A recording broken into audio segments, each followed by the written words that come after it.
Default effect. So itong default effect para din ito yung yung Nirvana policy, no? Pero yung default effect specifically yun lang. Lagi mong pinipili yung default o yung first option. Yung naka-specify agad na wala nang ibang alternative option, yun na lang yun. Di ba? So, okay. So, mahirap din yun, kasi kaya tayo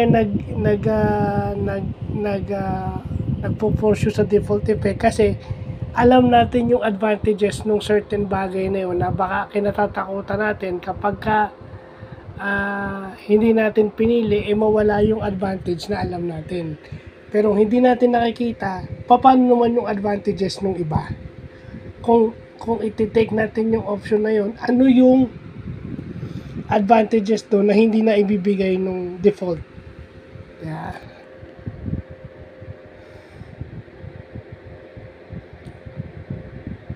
So yun, yun na lang muna yun. Yung default, may ganun pala, no? May tawag pala sa ganun, no? Yung default effect. So maganda rin natututunan natin yan sa management, sa decision making, ayan. Okay lang yan. So, yun lang po.